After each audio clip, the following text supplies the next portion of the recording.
Hello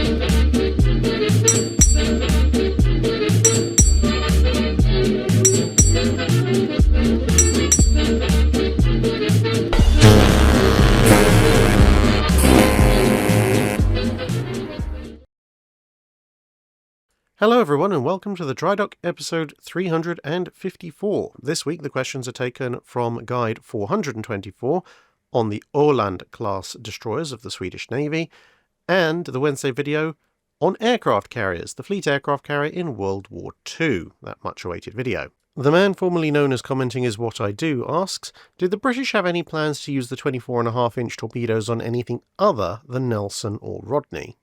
Not as far as I'm aware. They did have plans to use the technology, the oxygen-enriched fuel system, which they did actually use on the torpedoes that were used to equip the County class when they initially entered service.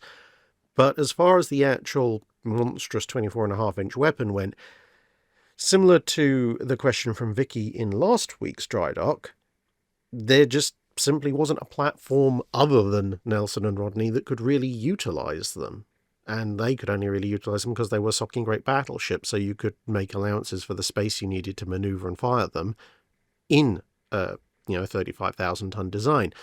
The argumentation for using such a large torpedo on a battleship was essentially that, unlike a submarine or a destroyer or even a cruiser, a battleship wasn't going to be firing spreads of torpedoes. It was only going to be firing one or two torpedoes at a time, and therefore, if it was going to be doing that, you really wanted that one torpedo to be able to hit like an absolute freight train and have a reasonable enough range, hence the 24.5-inch. Now, if there hadn't been a Washington Naval Treaty, then obviously they most likely would have continued to develop this size of weapon for various future capital ships. And the interesting thing is that the underwater torpedo tube in the Royal Navy actually had kind of peaks and troughs of support throughout the interwar period. In the late 1920s, for example, as battle ranges during the day were increasing, it was essentially being said, well, we don't really need underwater torpedo tubes anymore. We should probably take them out of our ships as they come in for refit because, well, we're not going to fight at a range where they'll be useful, and they offer a big weakness because you could get flooding through the torpedo tube and then there's a big room which would be bad if it got flooded. However, then as you shift into the late 20s and the early 30s, as the Royal Navy really starts to go all in on night training for a night fleet action, suddenly the ranges are decreasing again, and everyone's going, oh, actually, at these ranges, having these torpedoes might be very useful. And so, both with Battleship 16A and with the King George V, there are serious discussions about whether or not we should have underwater torpedo tubes, presumably with large torpedoes. And there's a 22.5-inch design at one point proposed and shot down because, well, the ship it's supposed to be carried on doesn't get built. And there's also then this discussion of, okay, well, can we square the circle of the weakness of the underwater tube to damage with the utility of torpedoes and perhaps have above water tubes installed instead? And that is actually done on one or two ships while they're refitted. And still others were supposed to have it, but aren't. The tubes are manufactured, but they end up not being fitted with it. But then there's this argument, well, if we have torpedo tubes above the water, the enemy can see when we fire them. If they're under the water, they won't be able to see when they're firing them. Therefore, it'll be an unexpected attack.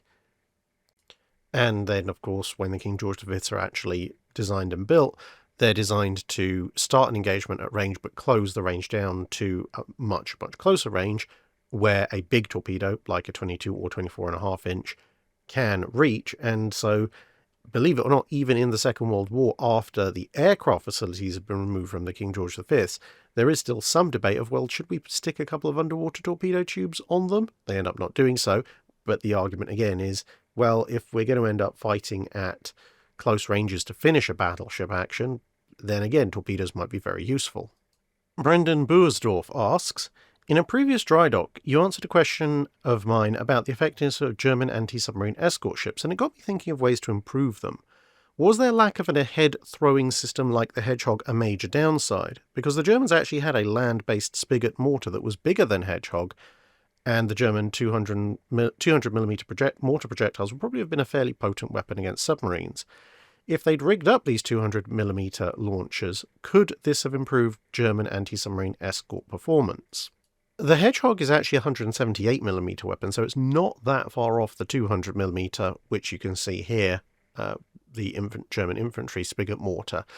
So it would, the German version, if they'd adapted this to an anti-submarine unit, would have carried a little bit more explosive, but you would still have needed a direct skin-on-skin contact to detonate it, or to do significant damage to an enemy submarine. So you could essentially make a German version of the Hedgehog launcher. And yes, I think if they had had something like that, it would have made German anti-submarine escorts considerably more effective because, of essentially the problem the Hedgehog was designed to solve, the fact that you have to break contact with your target, if you're an anti-sub escort in World War II, in order to throw depth charges at them because of the limitations of sonar, ASDIC, whatever you want to call it, at the time. Now, the Allies did come up with ways of mitigating this somewhat by having another escort lock on and go, okay, I'm going to tell you where the sub is, and then another escort with depth charges could sail over, being directed by the first one to drop the charges, which made it more accurate. The Germans, of course, don't have anywhere near as many escorts, so although in theory if you had two anti-sub escorts present you could do that, you're unlikely to have many anti-sub escorts compared to an Allied convoy or whatever, and so being able to independently target a submarine you can still see is actually going to be a much more significant force multiplier for German anti-sub escorts than it would be for the Allies, and we know it was very helpful for the Allies, so yeah, it would overall be a very useful system. The interesting thing, at least to me, is that in World War I, the Germans had the Minenwerfer, which was effectively small mortars with big rocket mines in them. I wouldn't necessarily use the Nebelwerfer from World War II because they're somewhat less encased, and so you'd have to worry about rocket blast on the deck and so forth. But another potential avenue that could have been followed would have maybe been to adapt some of the larger Minenwerfer launchers to a kind of early equivalent of Squid or Limbo, i.e., unlike this 200mm system, which would still need to be fired in patterns like Hedgehog, the Germans could have perhaps had a kind of forward ahead-throwing rocket projectile that acted like a depth charge and therefore didn't need a direct hit, much like the big 14-inch rocket projectiles that you see on the Smarland in Gothenburg. Scott Giles asks, was work ever done on cooling naval gun barrels? With increases in firing rates, this started being an issue, and certainly was one by the time of dual-purpose guns in World War II.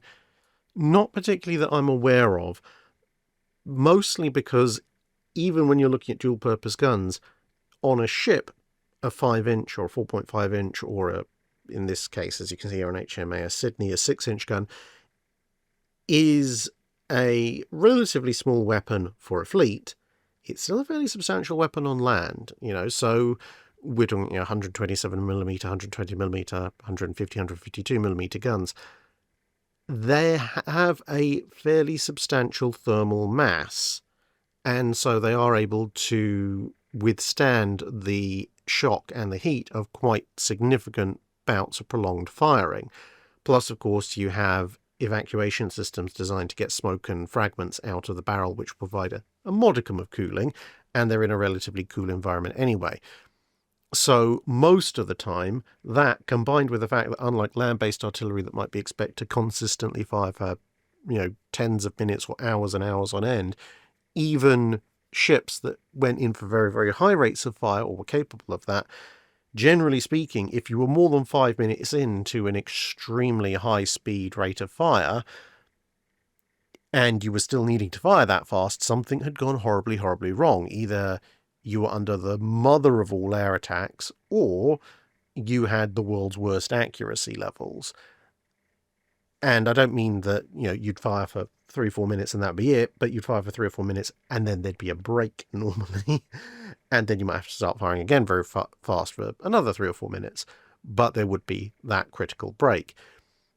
And so outside of the, the generic air circulation into the barrel to get the fragments and smoke out, there wasn't usually that much need for cooling. Now, the benefit of some cooling systems might have been seen in certain circumstances, like you can see here after the Battle of Cape Spada, where HMAS Sydney famously burns the paint off of her gun barrels because of the heat that's built up in firing.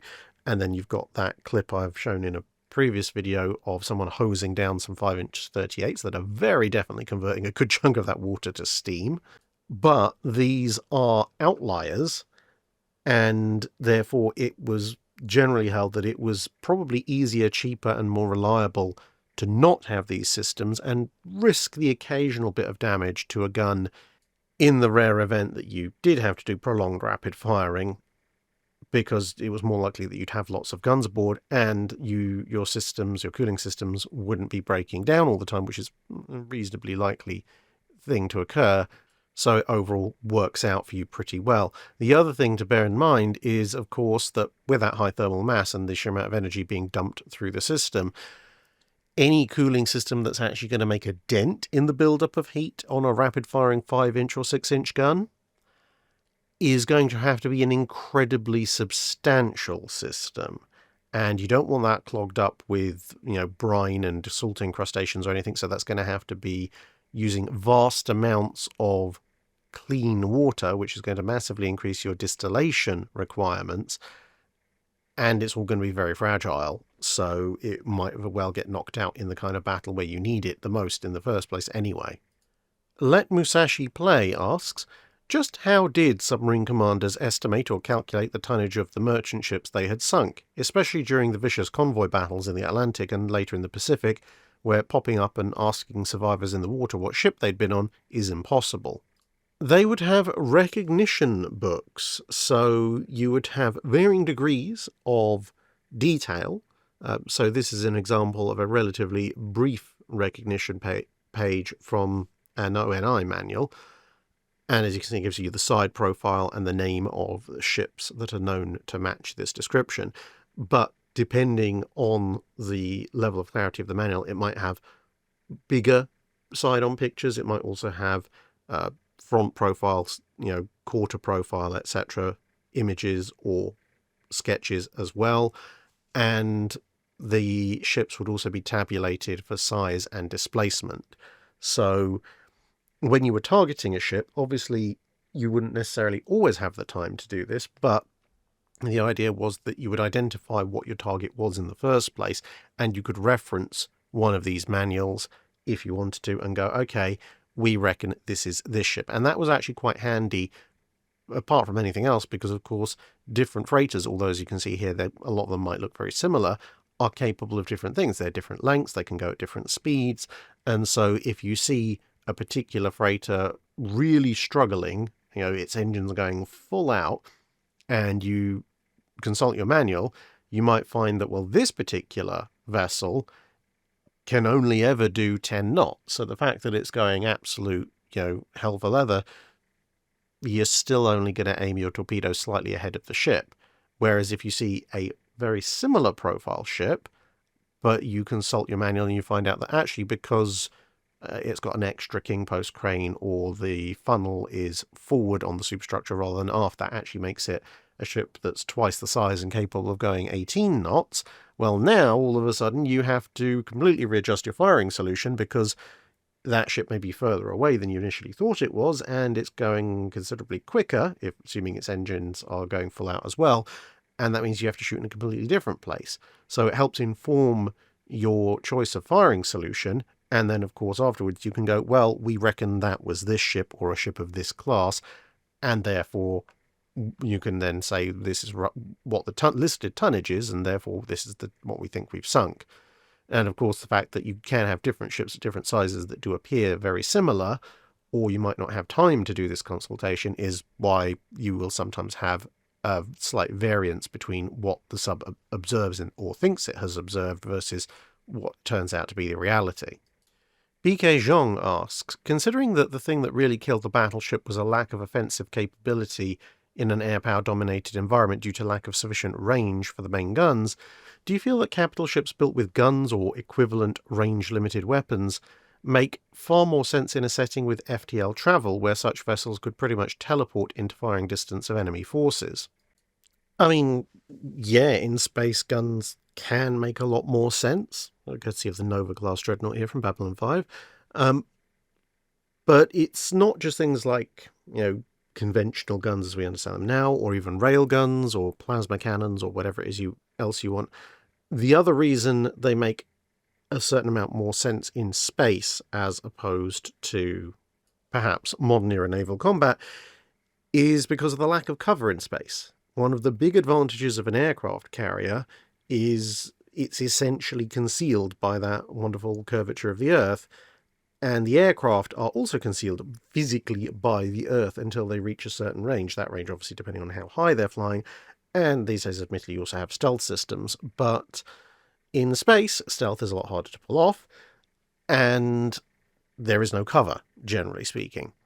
So you're going to see someone coming a lot sooner than they can potentially engage you. Now, yes, FTL systems, you could potentially jump out right on top of someone and open up, but even in a system or setting where you're not able to do that, maybe you can only jump in system, but you can't do in-system jumps or something like that.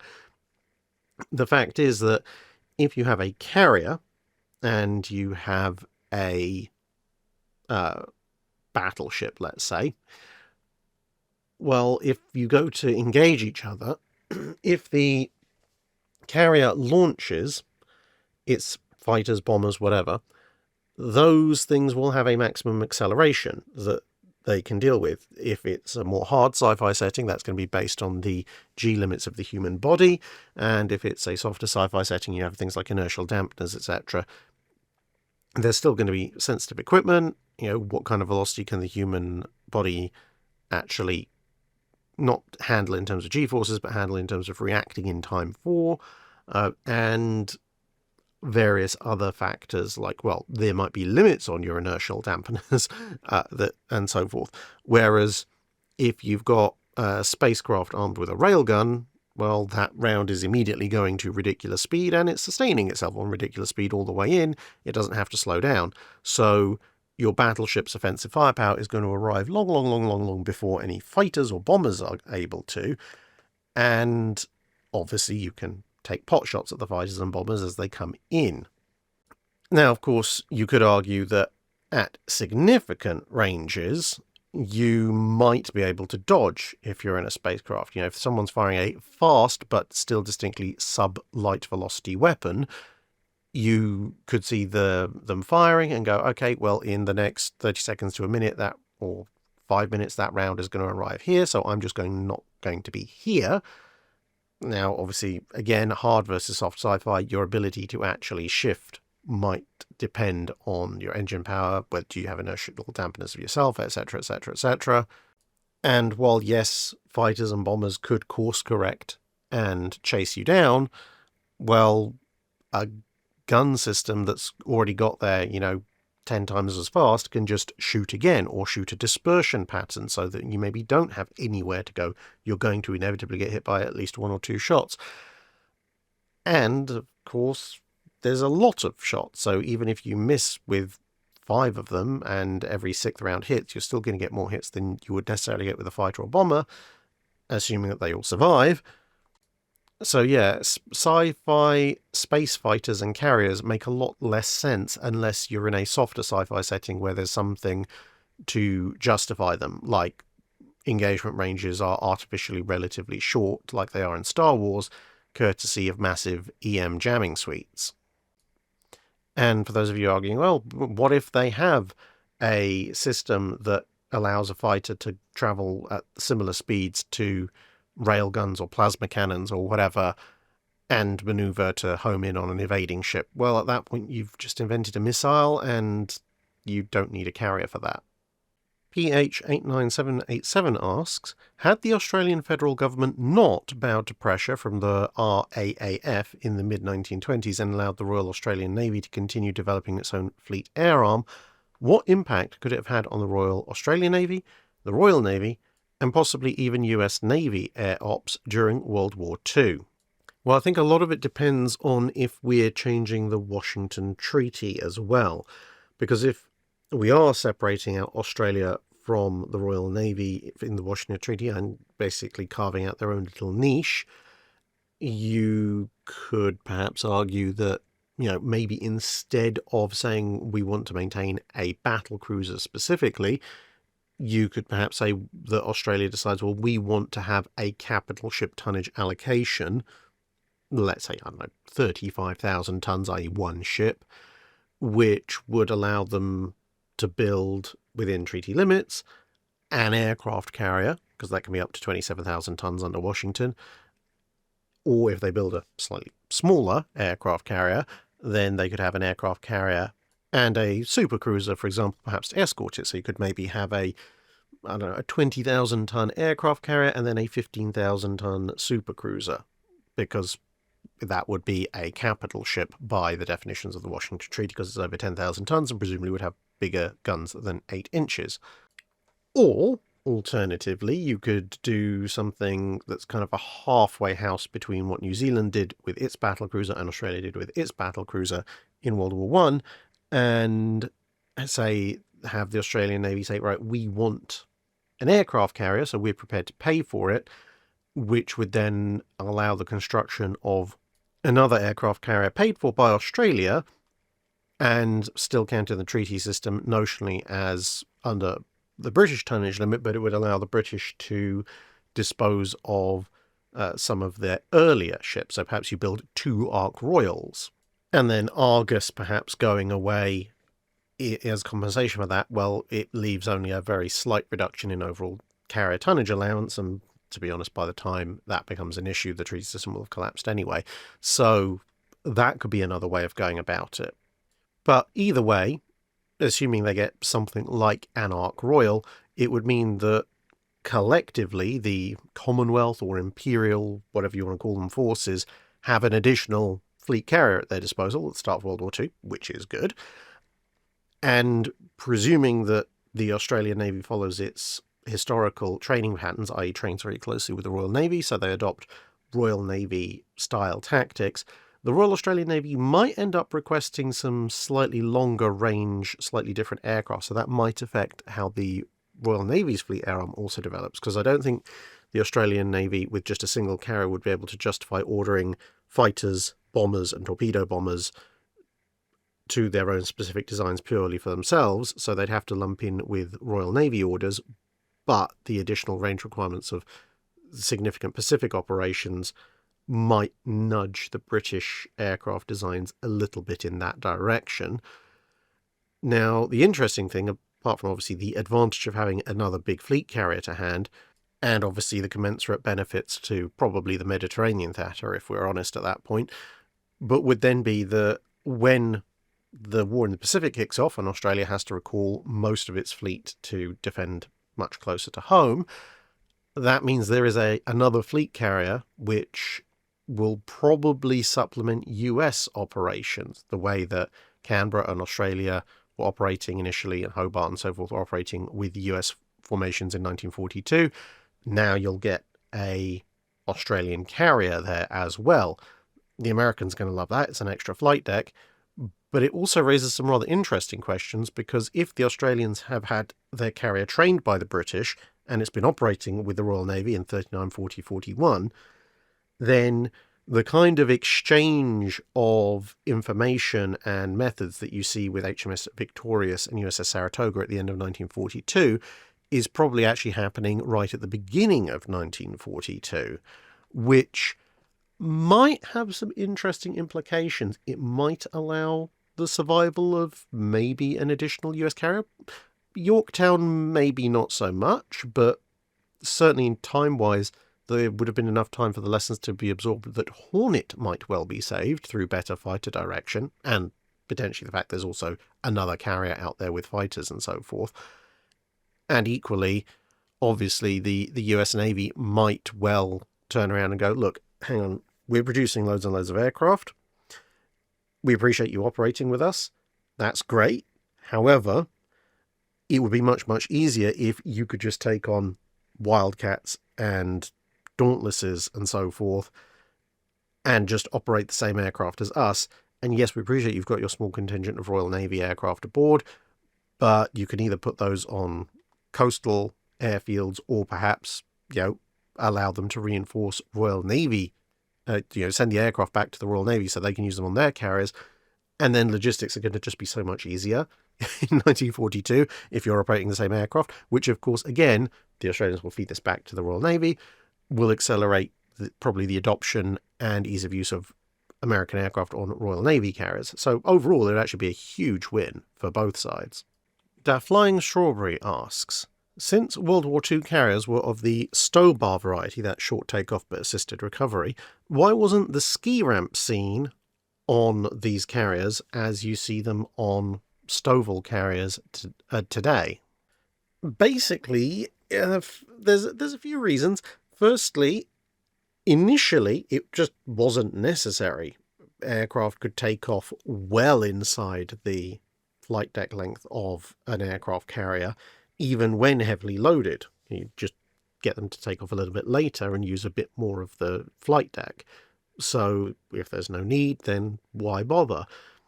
Later on, as aircraft get heavier and heavier, it does become a bit more of an issue. But again, you're talking about aircraft that are going to be struggling to take off from the front rank. So again, you move them to further back. And also, as aircraft are getting bigger, if you're talking about something that seriously can't take off from a short flight deck, it's probably also too big to fit in the elevators as well. So it's just not going to be able to be operating from that carrier, period. Another factor that isn't necessarily always appreciated is that the aircraft types themselves. Bear in mind, the vast majority of carrier aircraft in this period are tail-dragging, propeller-driven aircraft. So if you think about the ski ramp as seen in the Invincible class or the Queen Elizabeth class today, or a few other ships like the honestly not an aircraft carrier helicopter destroyers of the current Japanese Navy, although that now with the refit of cargo they've kind of completely dropped the pretense.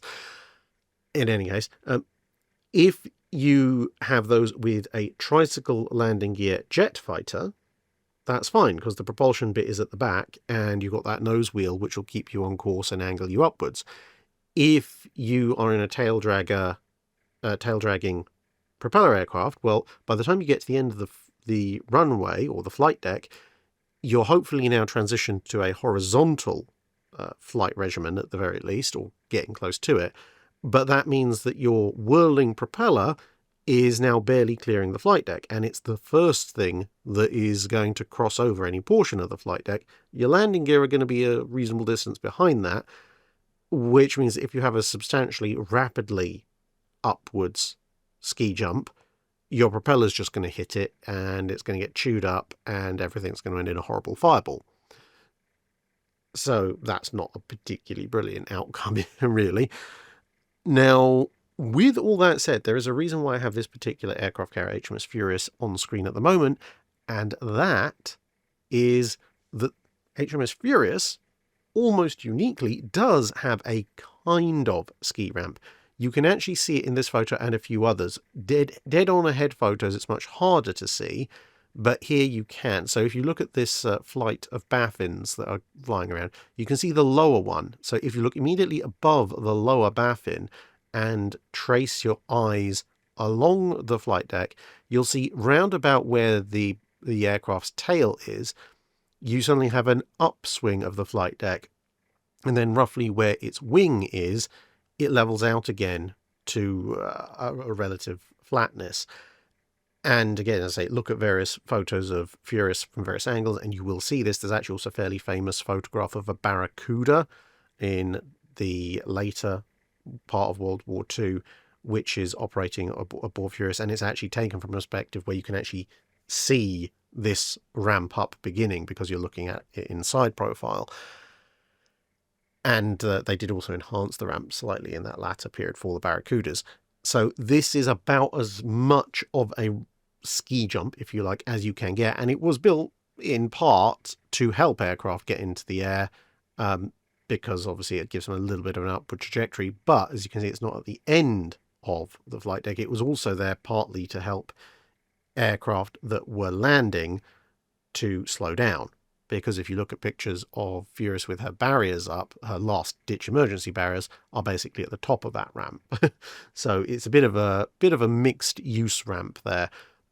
but it was somewhat useful in getting heavier aircraft airborne or board furious, because of course she has, as you can see, this multi-layer flight deck option, which means her upper flight deck is not as long as it could otherwise be, and therefore it was thought, some aircraft might need a little bit of help.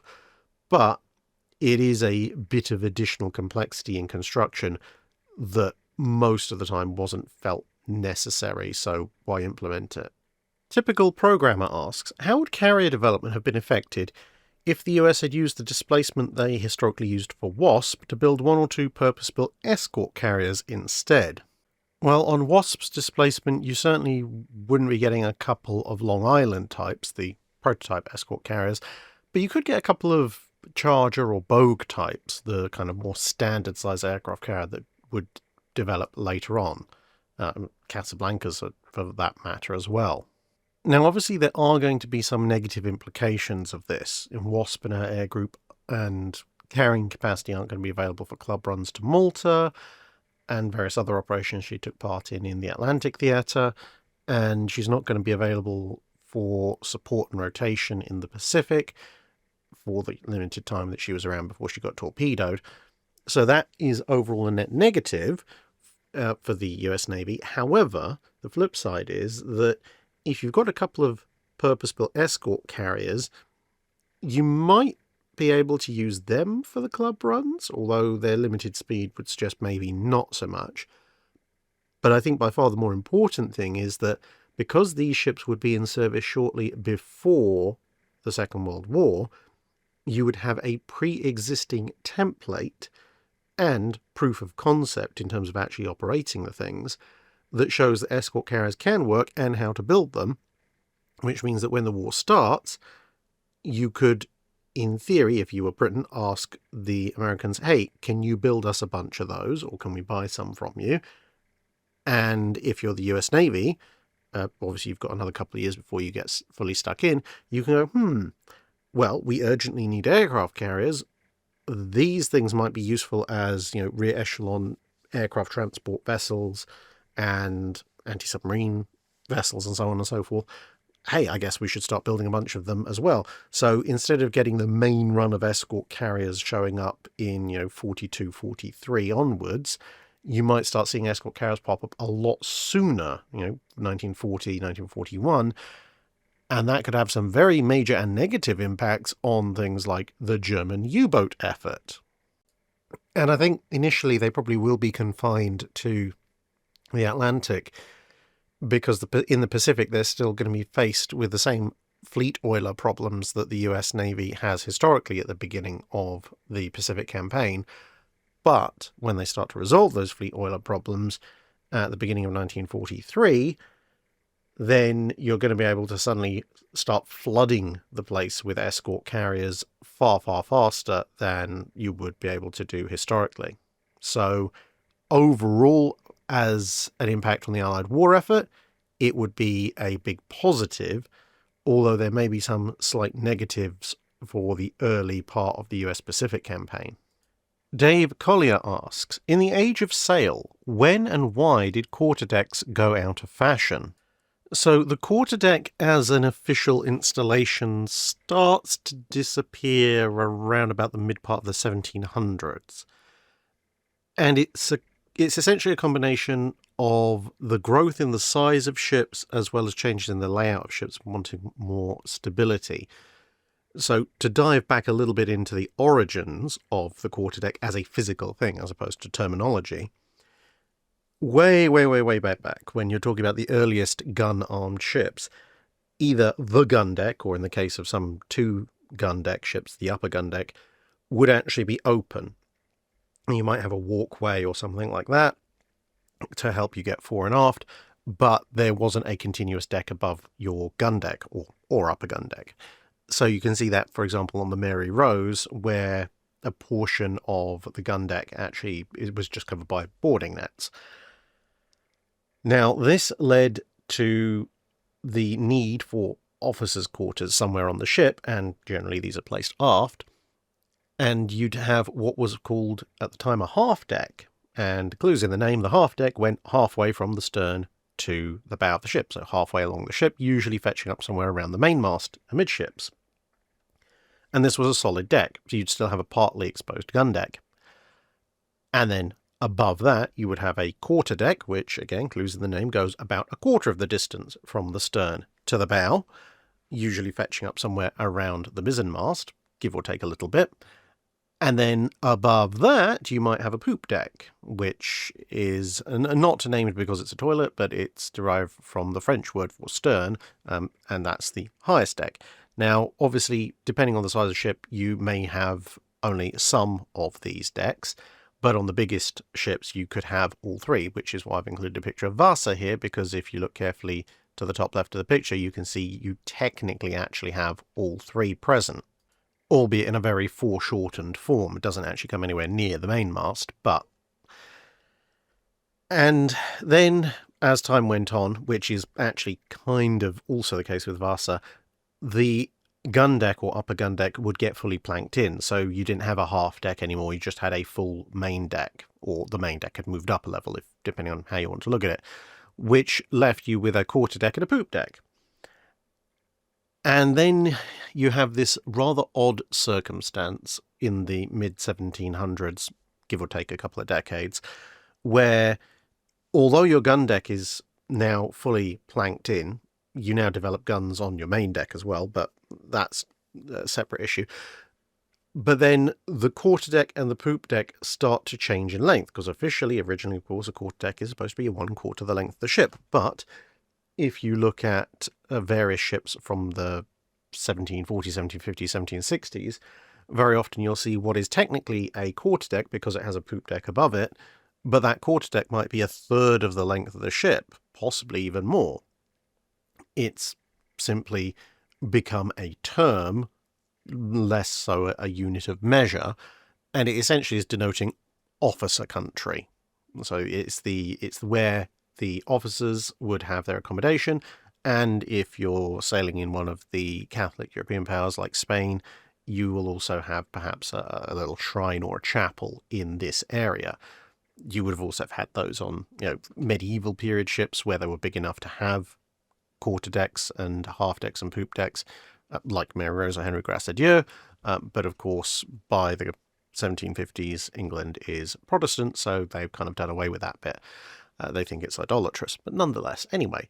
Then as you move forward into the 1760s, the latter part of the 1760s and the 1770s and so forth, then you start to see an even further reduction of what's essentially the last stand of the stern castle, and you just have a single deck raised above the main deck, which generally adopts the name of poop deck at the time because it's the highest deck and it's the last one left, although technically speaking by that point it's actually roughly of the dimensions that it would possibly be more properly described as a quarter deck, but the term quarter deck actually sticks around as essentially meaning the aft end of the ship where the officers are.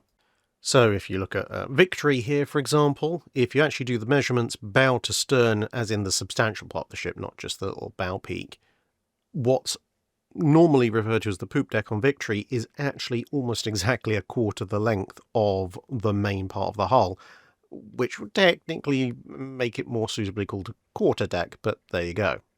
And then even once the officers had moved out of the aft section of the ship and gone more amidships in the age of steam and steel, very often the term quarterdeck to mean the back end of the ship still exists.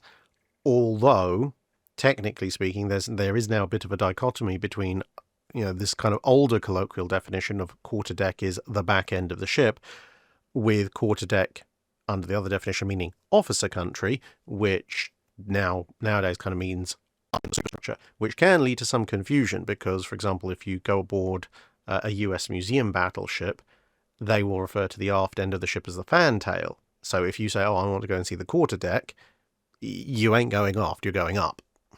Brian Stevens asks, I'm rereading Shattered Sword and it has me wondering about understandings and misunderstandings of naval battles. In your mind, what battle from the time the channel covers is the most misunderstood in public discourse?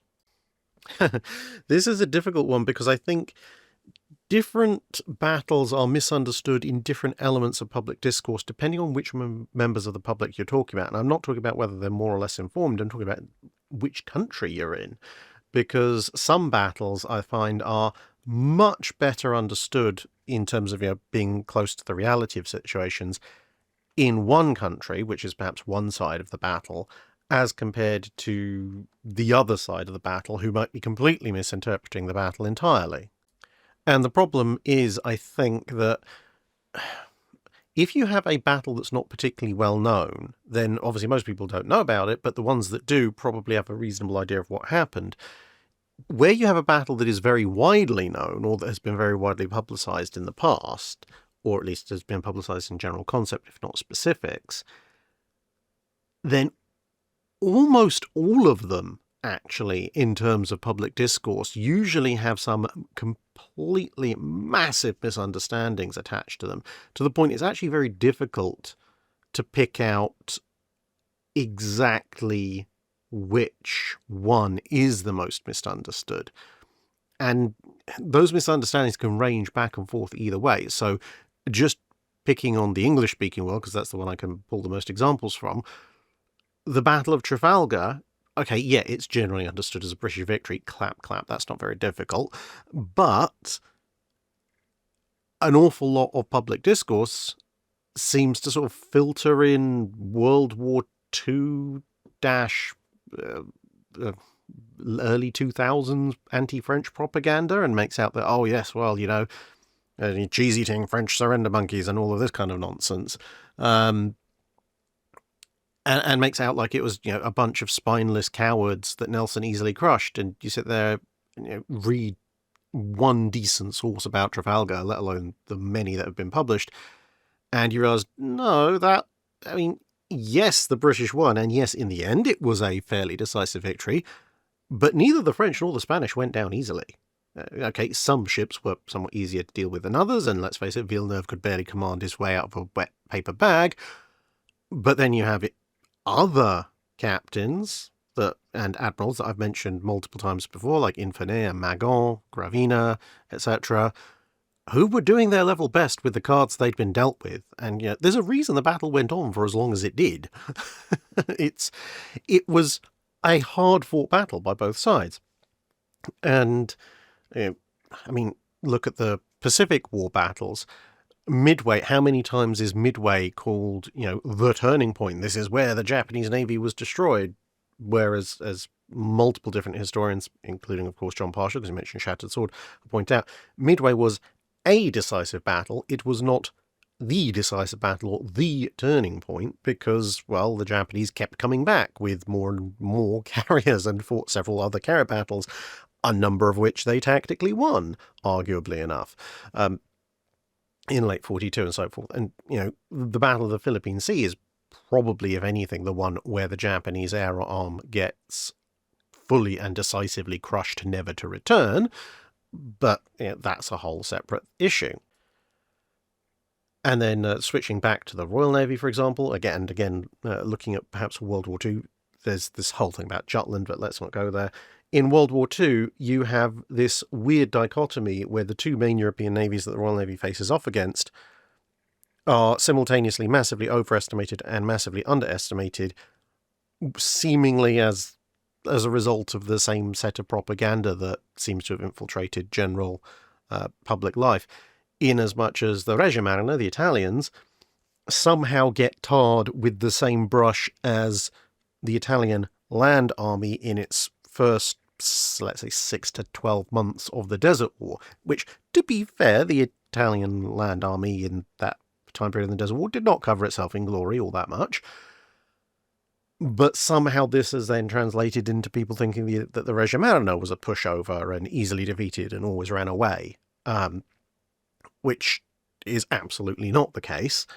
But then the flip side of things is you get the massive Wehraboo culture, which I dread to think where that's really coming from, where everyone's like, oh yes, German technical superiority, Bismarck, Bismarck, Bismarck, mighty Kriegsmarine, should have won the war, blah, blah, blah, blah, blah. And it's like, no.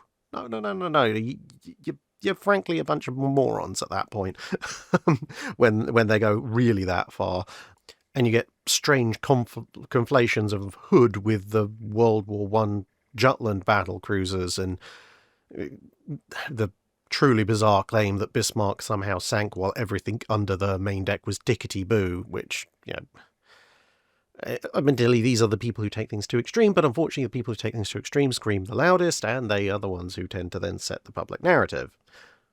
And unfortunately, in some cases, I think it is actually getting worse as time goes on, because especially in the era of the internet, people seem completely incapable, at least in the large part, obviously others not so much, but the general public seems incapable of accepting that there might be nuance to something. So they tend to adopt a very binary kind of, it is either awesome or it is evil, or awesome or awful approach.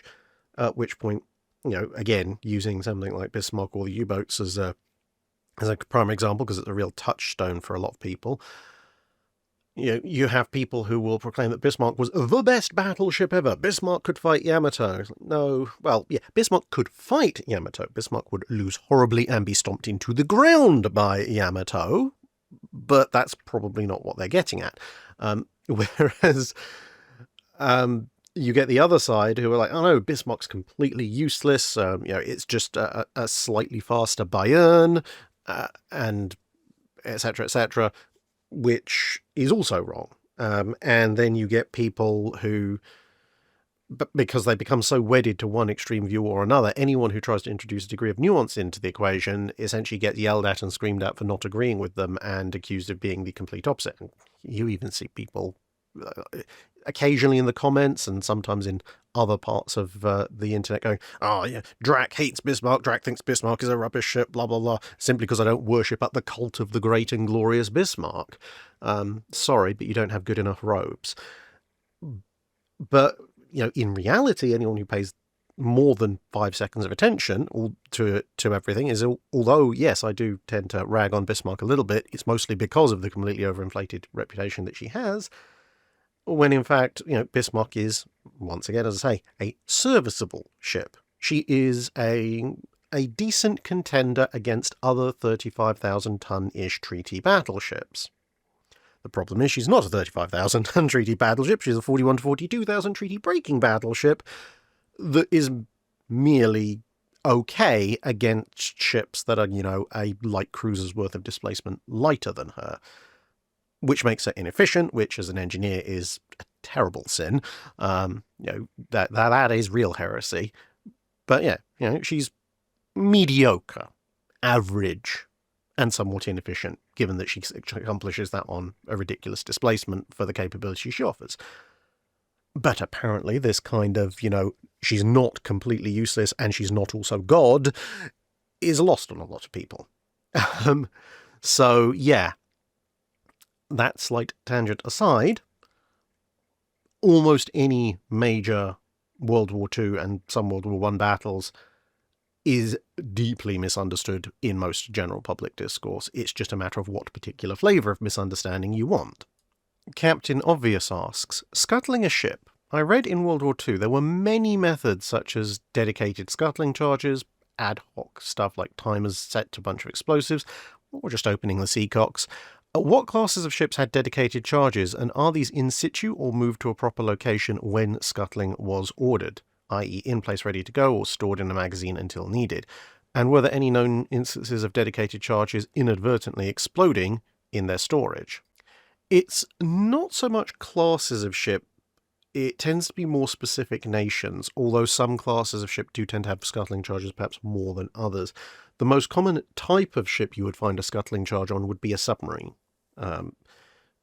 Partly because they tend to have what the nations in question consider to be very sensitive technology, and they're relatively small and confined, so that means things like code books and code machines, whereas on a larger ship in a big battle, if you're losing those areas might be destroyed anyway, and if they're not destroyed, it's relatively easy to just go yoink over the side, and that's that. Whereas with a submarine, there's not a huge amount of compartmentalization compared to a big warship, and with a relatively limited access, if you've been forced to the surface and forced to abandon ship, there's a relatively decent chance you might not be able or be allowed to get all your sensitive documents and equipment taken up and over the side to be thrown overboard, or you might not have time to smash them all up before someone comes and takes over. So in order to get all of this sensitive technology to the bottom as fast as possible, submarines generally are more likely to have scuttling charges than not, at least for some navies. And essentially, the larger the ship gets, the less likely the ship is to have scuttling charges. And there's a number of good reasons for that. Firstly, it's a bunch of hopefully unnecessary explosives, which is just dangerous. Secondly, if you're in a position where you need scuttling charges, something's already gone horribly, horribly, horribly wrong. And you're kind of admitting defeat in advance by loading them. You're not supposed to lose, and ultimately it's a warship. It's full of explosives. If you really need a bunch of explosives in order to blow something up, in order to sink your ship, you probably can improvise. And ultimately, obviously, yeah, you do have to store them safely. But if you are in a situation where you legitimately need those scuttling charges, and you're on an armored warship, well, think about it. You have a bunch of explosives. They're stored in a safe place. That's not where they're needed to be to sink the ship, because obviously you don't put a bunch of explosives near some very vulnerable portions of the ship that could cause it to sink really quickly, because then in action a single hit somewhere in the vicinity might set them off and, well, sink the ship really quickly when you don't want it to be. So what are the odds if your ship is really battered, really on fire, the safe area you've put the charges, presumably the magazines, somehow is still intact? Because, I mean, one of the areas you might want to sink the ship is if the magazines are on fire. What are the chances of you getting there, retrieving said charges, making your way down and through the rest of the ship, and also who's going to be lunatic enough to do this while your ship is presumably in the middle of sinking anyway, find the appropriate areas, set the charges, and then work their way back out of an on-fire and smashed-up ship that it presumably could potentially be flooding, on fire, and or being still shot, and have it all go off. It's... In the unlikely event that you need the scuttling charges, there is a very, very high chance, outside of U-boats and other submarines, that you're ever actually going to be able to successfully place the scuttling charges. And if you are in a position where retrieving and setting the scuttling charges is relatively easy, then you're probably not damaged enough to actually need them. So, yeah. As a result, the vast majority of navies just simply didn't carry scuttling charges, and if they thought they needed to scuttle the ship, then yeah, open some Kingston valves, let the water in, don't close up the bulkhead doors. That'll get existing flooding happening very, very quickly across the ship. Or yeah, just improvise out of bits of explosive ammunition that you happen to have to hand. Although, broadly speaking, where scuttling charges did exist, they're fairly small things. They're designed to, permanently disable something like a big intake pipe and its safety valve so that lots of water comes in, or something similar to that. They're not designed to blow, a 50-foot hole in the side of the hull or anything like that. And therefore, generally speaking, I'm not aware of specific dedicated scuttling charges in and of themselves solely causing the loss of a ship. It might have happened in one or two cases, but I'm not necessarily aware of those. Most of the time, when you see a ship needing to be scuttled, which is why I got a picture of Lutzow here in World War I, ironically enough, most scuttling tends to be done by other ships nearby, either with gunfire or torpedoes, to put down a ship that is clearly far too far gone to be salvageable and is on its way down, but you want it to maybe go on its way down a little bit faster. Although, funnily enough, most ships that are scuttled in this manner tend to actually require an awful lot of additional firepower to encourage them to slip off under the waves a bit quicker than they were originally doing it. Dr. D.M. Platt asks, why were converted aircraft carriers less efficient than purpose-built ones? Well, it depends on what you're converting, but there can be a lot of different issues. So, for example, aircraft carriers, when it comes to their hangar, they tend to need a hangar width, and to a lesser extent length, that operates quite comfortably in terms of multiples of the expected footprint of the aircraft that they're operating. So to put it in modern terms, very crudely, because obviously you don't necessarily store things this way, but the F-35C has folding wings. They fold up to give it a total width of 30 feet. So allowing for a little bit of space in between. If you have a carrier hangar that is, say, 100 feet wide, then you could store 3 F-35Cs next to each other, all pointing forward or backwards, with a little bit of clearance between the wings for people to move around. If your hangar is 110 feet wide, well, it's just a wider hangar. The aircraft can be stored a little bit further apart, but you haven't added anything to your actual overall storage capacity. It's just more comfortable. But if your hangar is, say, 85 feet wide, well, now you can only store 2 F-35Cs with their wingtips folded side by side. And, you'll have quite a bit of room, but you can't fit a third one in. At least in the side-by-side configuration. Now, of course, you can do fore to aft settings, and there's all sorts of ways of playing about, but you get the general point. Broadly, unless you start playing essentially really fun Tetris with aircraft, there are certain economic points where your hangar, once it gets to a certain width, you can add an extra column of aircraft to your hangar.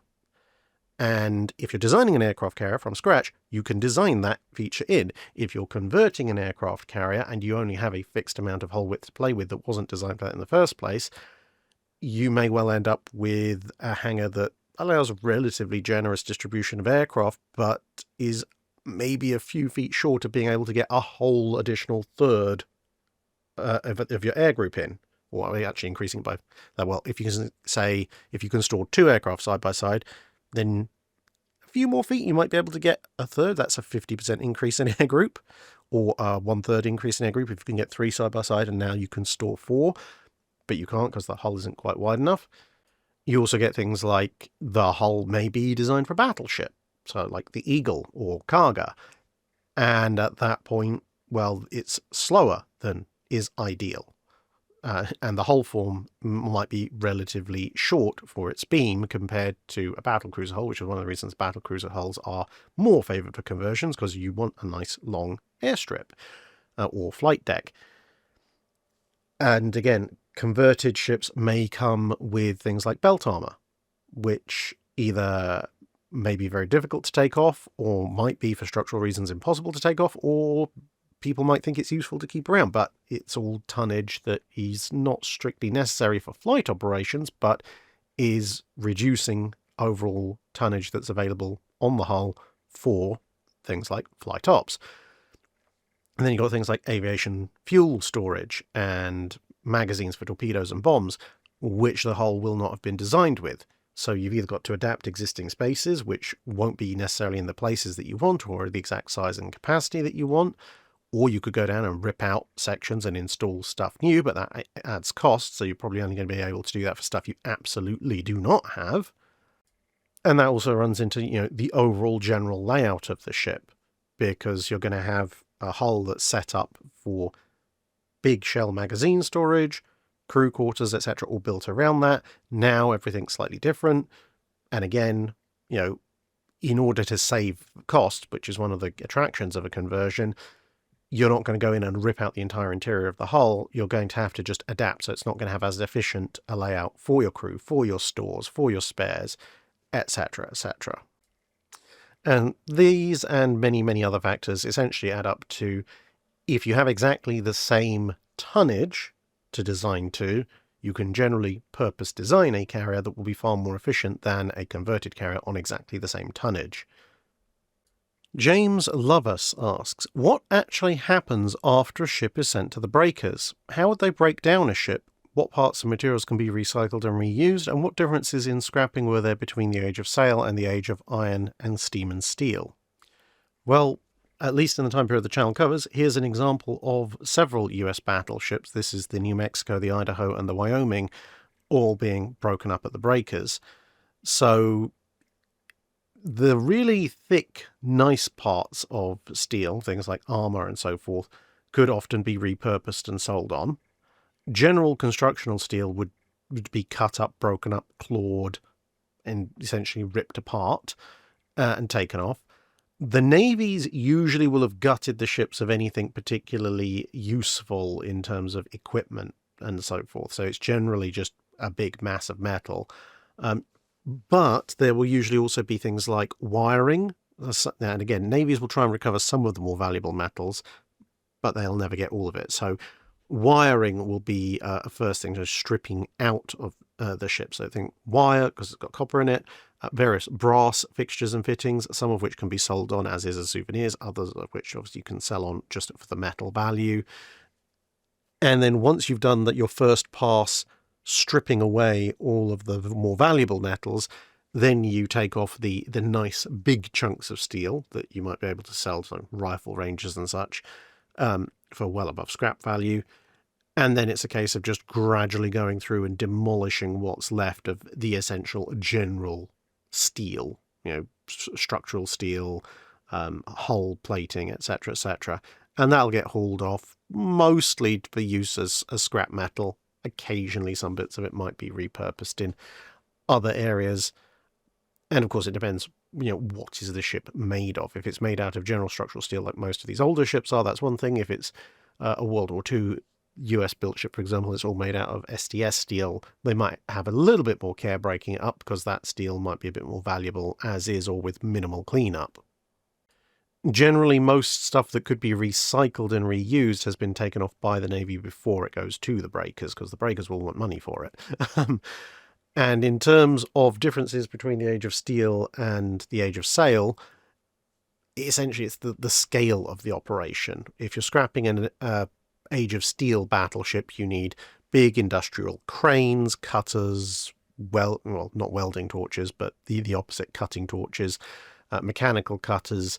It's not a particularly easy job to do by hand, although there is still a fair amount of manual labour involved in turning the ship into smaller bits that can be hauled off, whereas in the Age of Sail it would be an entirely manual operation, and weirdly enough sometimes would actually resemble much more what you see in some third world countries these days, where a ship could actually just be put ashore and then manually dismantled piece by piece. Obviously you would still need cranes and so forth for some of the bigger ships' timbers, but you can dismantle an awful lot more of an Age of Sail warship and cart it off by hand or with a few mates as compared to a steel one.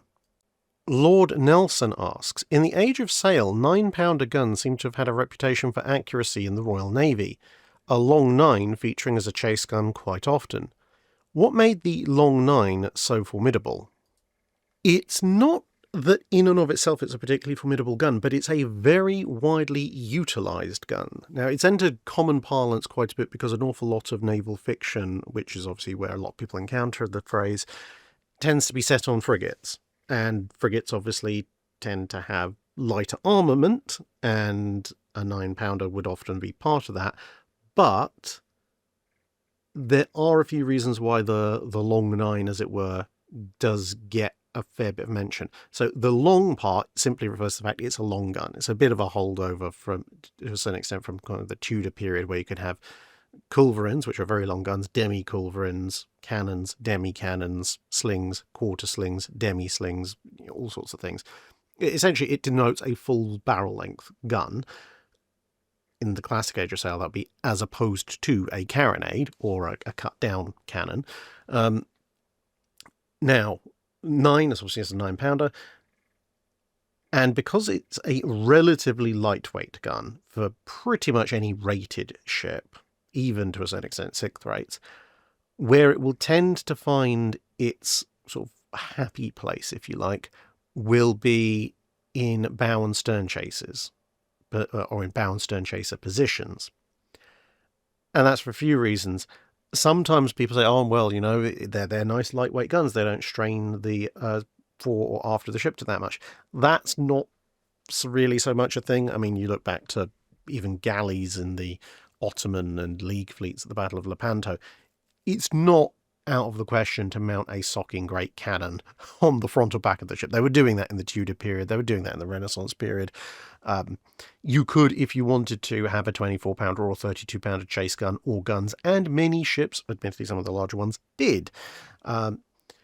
The thing with the 9-pounder, though, is it's relatively small and, relatively speaking, lightweight. That's not the structural issue, it's the maneuverability issue. You can get it into all sorts of little positions in the bow or stern of your ship that perhaps getting a bigger gun into would be a bit more awkward. It's also, because it's quite small, it's quite handy, quite quick and easy to reload. And because you're only going to have a few of them, you kind of get a cause and effect thing. Therefore, because of these factors, you end up with a fair number of 9-pounders across the board, whether it be in a 6th rate, a 5th rate, 4th rate, a 3rd rate, even some of the bigger ships occasionally, although they will also tend to have larger chase guns. But the long 9 tends to occur across the fleet in some numbers as chase guns. Therefore, obviously, entering a more common parlance, and specifically with chase guns, because you have few shots to make, because you only have a few guns in that direction, you tend to go through as many 9-pounders as you can get access to, and this applies to any chase gun really, but obviously we're talking about the long 9, and try and identify which one is the best made, which one shoots the most accurately and the most consistently. That is the one you will kind of promote to being your chase gun, especially if you're on a very small ship that might have a general 9-pounder battery. But if you're on a larger ship, you might go, okay, well, we have a dozen 9-pounders, most of which are quarterdeck guns. We're going to go through these. This one's really good. We'll make that one the bow chaser. And then, of course, you pair your very nice shooting long 9 with one of your best gun crews, and suddenly you have a relatively small gun, just about big enough to hurt a ship that you're chasing, but it's a particularly accurate one on the bow or stern, and it's manned by a particularly good gun crew on the ship, and suddenly you're doing an awful lot of damage for one relatively small light gun, and you end up with, as I said, this kind of cause and effect cycle of a particularly well-chosen gun and a particularly well-chosen crew getting good results, which leads to people thinking, the long 9 clearly is a good thing. We shall also try this, repeating the process, and you get a kind of a selection bias going. And that's essentially where the legend of the long 9 is born. It's a small, handy gun that can be relatively easily aimed and repositioned as the ship maneuvers, that happens to lend itself very well to bow and stern chases in the Age of Sail. And that's it for this week, everyone. Thank you very much for listening, and hope to see you again in another video at some point fairly soon when another one is released. Thanks for now.